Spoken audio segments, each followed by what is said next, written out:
ఇప్పుడు మీకు వెంకటేశ్వర స్వామి వారే దర్శనం ఇచ్చి, స్వామివారే మీకు అన్నీ చెప్తూ, స్వామివారు మిమ్మల్ని నడిపిస్తూ మిమ్మల్ని తరింపజేస్తున్నప్పుడు, మళ్ళా మీరు బోయమడుగులో వెళ్ళి సీతారామ స్వామి వారి సేవ చేసుకోవడము, మళ్ళా మీరు అక్కడ ఉండడం అంటే, అంటే ఇంక పుణ్యం ఎవరికీ పంచకుండా మొత్తం మీరే తీసుకున్నారా? అదేం లేదండి. అది ఇక్కడ పాప పుణ్యాలు అనేది నేను ఆ కాన్సెప్ట్‌లోనే వెళ్ళటం లేదండి. ఎందుకంటే ఇదంతా ఏది చెప్పించినా స్వామివారే. మీకు ఓపెన్‌గా నేను చెప్పేదేంటంటే, మనం ఏది ఆశించి చేయకూడదండి. పుణ్యం ఈ కార్యం చేస్తే పుణ్యం వస్తుంది, ఆ కార్యం చేస్తే పాపం వస్తుంది, ఇవన్నీ ఉండకూడదు. పాప కార్యాలు పక్కన పెట్టండి. ఈ కార్యం చేస్తే పుణ్యం వస్తుంది, అన్నదానం చేస్తే పుణ్యం వస్తుంది, లేకపోతే గోదానం చేస్తే పుణ్యం వస్తుంది. ఇట్లా పుణ్యం ఆశించి చేయకూడదండి ఎప్పుడు. ఇది మనం ఫస్ట్ తెలుసుకోవాల్సిన నీతి. ఏదో ఆశించి చేస్తే అప్పుడు మనకు పుణ్యం రాకపోగా మన ఆశకి అంతు లేకుండా పోతుంది. అంటే అదే మీకు ఆల్రెడీ మరి స్వామివారు ఉన్నారు కదా మీతో పాటు, మళ్ళీ మీరు అంటే మా ఇలవేలు పండి ఆయన అక్కడ నేను వెళ్ళి, మనం ఇంతకుముందు వీడియోలో కూడా చెప్పుకున్నాము, నేను వెళ్ళిన రోజు మీరు కూడా ఆ రోజు ప్రత్యక్ష సాక్షి.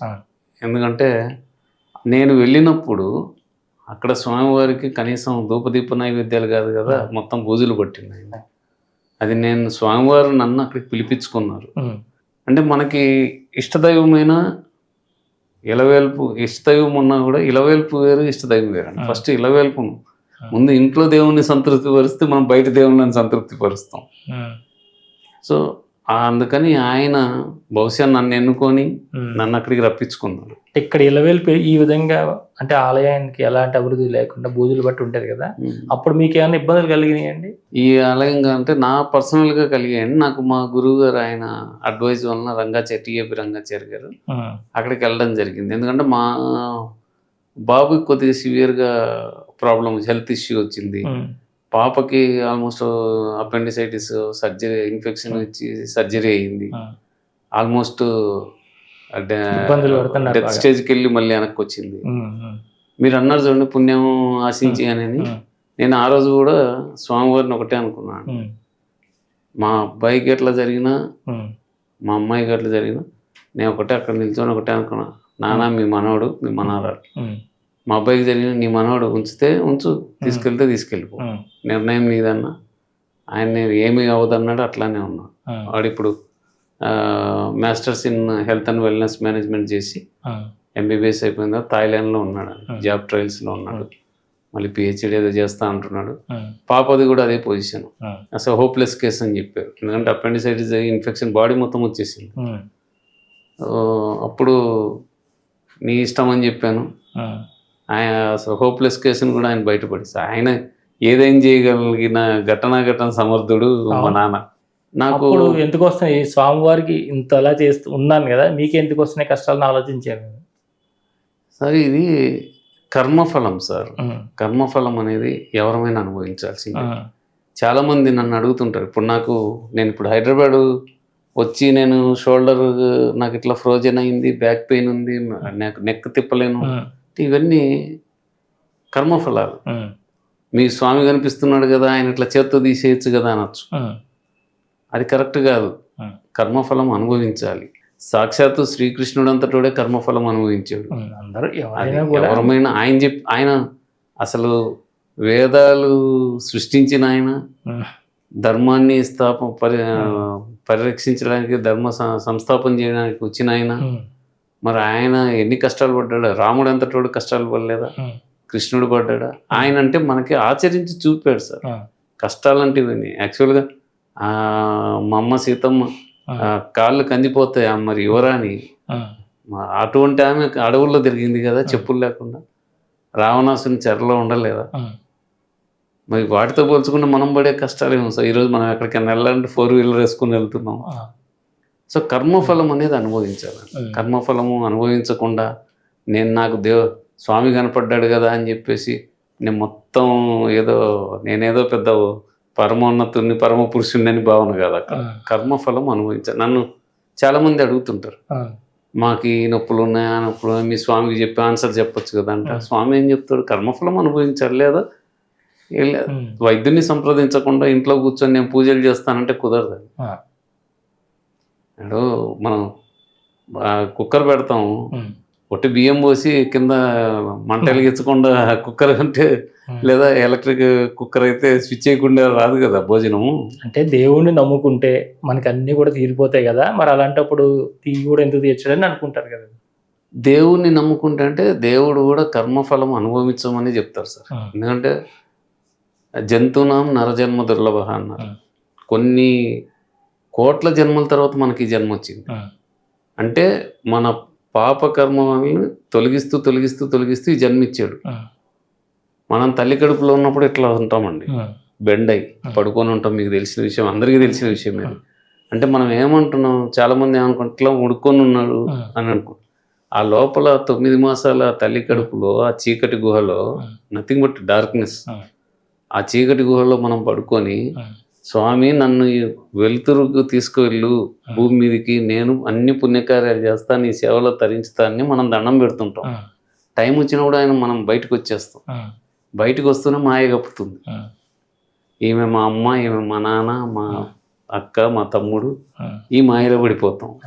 ఈ మాయలో పడిపోయిన తర్వాత ఆటోమేటిక్గా ఇది చేయకూడదు, ఇది చెయ్యాలి, అది చెయ్యాలి, ఇది సంపాదించాలి.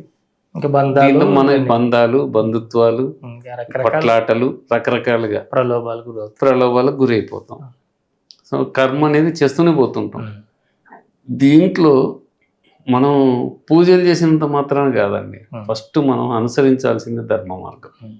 కలియుగ ప్రత్యక్ష దైవం స్వామి వారికి ఇష్టమైనది ఏంటంటే ధర్మం ఆచరించేవాడు కావాలి ఆయనకి. ఆయన మీద ప్రేమతో వచ్చేవాడు కావాలండి. మీకు ఇంతకుముందు కూడా చెప్పాను, నేను గంటన్నర చూశాను, 2 గంటలు చూసామని చెప్పుకుంటుంటాము మన స్వామివారిని. మనం ఇక్కడ అన్ని అధర్మం పనులు చేసి ఆయన దగ్గరికి గంటన్నర 2 గంటలు చూస్తే ఆయన ఏం చేస్తాడు? వచ్చారు బాబు వీడు అధర్మాత్ముడు, నా దగ్గరికి వచ్చి నిల్చొని అన్ని వీడు లిస్ట్ చదువుతున్నాడు. ఆయన చూపు మన మీద పడిందా లేదా? ఒక క్షణమైనా ఆయన చూపు ఒక్క క్షణం మన మీద పడితే మన కర్మలు తొలగి మనం మంచి పనులు చేయడం మొదలు పెడతాం. మనం ఇక్కడ చేసే అన్ని పనులు చేస్తూ దేవుడు ఉన్నాడు కదా గాలిలో దీపం పెట్టి దేవుడు ఆ దీపం ఆగిపోకుండా ఉండాలంటే కుదరదు కదా. సో అది మనం ప్రతిదీ అప్లికబుల్ చూసుకుంటే అదేనండి. దాంట్లో ఉన్న ఫిలాసఫీ అదే, దాని బ్యాక్గ్రౌండ్ అదే. సో కర్మ అనేది చేస్తూ పోవాల్సిందే సార్. అందుకనే కదా భగవద్గీతలు కూడా ఆయన చెప్పింది కర్మణ్యేవాధికారస్త మా ఫలేషు కదాచన. కర్మ అనేది ఎక్కడ ఆగకూడదు. ఏదర్ ఇట్ ఈస్ పాపకర్మ ఆర్ పుణ్యకర్మ చేస్తూనే ఉంటాము. కాకపోతే ఈ జన్మలో మనకి అంటే ఇక్కడ ఇందాక నేను చెప్పాను చూడండి, జంతువునాం నరజన్మ దుర్లభ అని. మన అన్ని నిద్ర, ఆకలి, సంభోగం ఈ కామన్ అండి ఏ జీవికైనా. ఒక మనిషికి మాత్రం వీటన్నిటితో పాటు విజ్ఞానం, విచక్షణ ఇచ్చాడు. ఈ పని చేస్తే తప్పు, దొంగతనం చేస్తే తప్పు, చేసేదాన్ని విచక్షణ ఉంది. ఆ విచక్షణ ప్రకారం పోతే అసలు మన కలియుగంలో ఒక విధంగా మనం అధర్మంగానే ఉన్నాము. కనీసం ఆ విచక్షణతో ఆలోచిస్తారు కదా అని స్వామి మనుషులకు జన్మ ఇస్తాడు, మనిషి జన్మ ఇస్తాడు. అప్పుడు కూడా మనం ఆలోచించడం వల్ల మన కర్మలు డిఫరెంట్గా చేసుకుంటూ పోతున్నాం. అంటే మీకు సింపుల్గా ఒక ఎగ్జాంపుల్ చెప్తున్నాను. మనిషి ఎట్లా ఉంటాడు, ఎంత ఆశాజీవిగా ఉంటాడంటే 100 సంవత్సరాలు బతుకుతాడు, అయినా వాడి ఆశ చావదు. మళ్ళీ 101వ సంవత్సరం 1వ రోజైనా పోవాలి, లేదా 102వ సంవత్సరం 1వ రోజైనా పోవాలి, అయినా కూడా ఇంకా బతకాలని ట్రై చేస్తాడు. సాధించేది ఏముండదు. అందుకే ఉన్న దాంట్లో మనకున్న సమయం తక్కువ ఉంటుంది. ఆ సమయంలో మనం విచక్షణతో స్వామి మీద ధ్యాస పెట్టి ధర్మంగా వెళ్ళి స్వామి మీద ప్రేమగా వెళ్తే ఆయన మనల్ని అడుగడుగును కాపాడుతుంటారు సార్. అంటే స్వామివారు ఒక్కొక్కసారి కొంతమందికి వారి భక్తులు ఎవరైతే ఉన్నారో వారే స్వయంగా వచ్చి మంత్రోపదేశం చేస్తారు అని చెప్తుంటారు.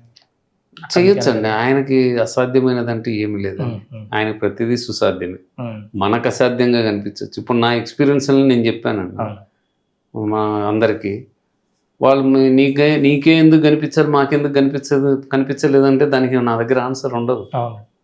స్వామివారు కొంతమంది ఆయనకి ఇష్టమైన వాళ్ళనో లేదా మన పూర్వజన్మ సుకృతాల వలనో ఆయనకి నచ్చో ఆయన లాగుతాడు, ఆయన వైపు దారి మళ్ళిస్తాడు. అంతేగాని మన ఇష్టం వచ్చినట్టుగా మనం పోయి ఆయన దారిలోకి వెళ్ళాలంటే వెళ్ళలేము సార్. జస్ట్ 2 days బ్యాక్ నా దగ్గరికి ఒక పర్సన్ వచ్చారు. పాపం చాలా పిటి అనిపించింది ఆయన చూస్తే. చాలా మంచి పర్సన్ అనుకుంటా. ఇక్కడి నుంచే శ్రీ సన్నిధిలో నుంచే నెంబర్ ఇస్తే నా దగ్గరికి వచ్చారు ఆయన. అంటే ఇన్ని రోజులు నాకు ఫోన్ కాల్స్ వస్తున్నాయండి, డిఫరెంట్ కాల్స్ వస్తుంటాయి. ఎందుకంటే నేనేమి చెప్పను, స్వామిని నేనేం అడగను, నాకేం తెలియదు కూడా. వాళ్ళు అడిగిన వాటికి నేను సమాధానం కూడా చెప్పలేను. కానీ నిన్న ఫస్ట్ టైం నాకు ఆయన చూసిన తర్వాత చాలా బాధ అనిపించింది. ఎట్లా అంటే 2 కొడుకులు ఆయనకి. ఒక కొడుకు కోవిడ్లో బ్రెయిన్ ప్రాబ్లం వచ్చింది. రెండో అబ్బాయి వేదాలు చదివాడు, కూచిపూడి నృత్యం నేర్చుకున్నాడు, వీణ వచ్చు, బిఎస్సి నర్సింగ్ చేశాడు, మంచి ఎయిమ్ పెట్టుకున్నాడు. తిరుమలలో నేను టీటీడీలో ఎంప్లాయీ కావాలని మంచి భక్తి. 12 years నుంచి గుంటూరులో ఒక రామాలయంలో అరేంజ్మెంట్స్ అన్ని అతనే చేస్తాడు అంట శ్రీరామనవమికి. ఆ అబ్బాయి ఈ ఇయర్ శ్రీరామనవమి అప్పుడు కరెంట్ షాక్తో చనిపోయాడు, 26 years. మరి అబ్బాయి పొద్దున్న లేస్తే రామనామము, గోవిందనామాలు ఇవన్నీ ఇదే అబ్బాయి. ఆయన నిన్న వచ్చారు నా దగ్గరికి. వచ్చి, గురువు గారు నాకు 2 ఉన్నాయండి, ఆ రెండిట్లో ఏదో ఒకటి జరిగేటట్టుగా స్వామికి చెప్పండి.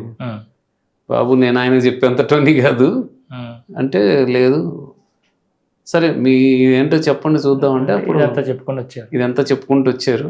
చెప్పుకుంటూ వచ్చిన తర్వాత మా అబ్బాయి నాకు రావాలి, నాకు కావాలి. అప్పుడు చెప్పాను, మీ అబ్బాయి సాక్షాత్తు స్వామి పాదాల దగ్గర ఉన్నాడు వైకుంఠంలో. ఒక ఆత్మ ఎన్నో జన్మల తర్వాత మోక్షం ముందే ఆయన పాదాల దగ్గరికి చేరుతుంది.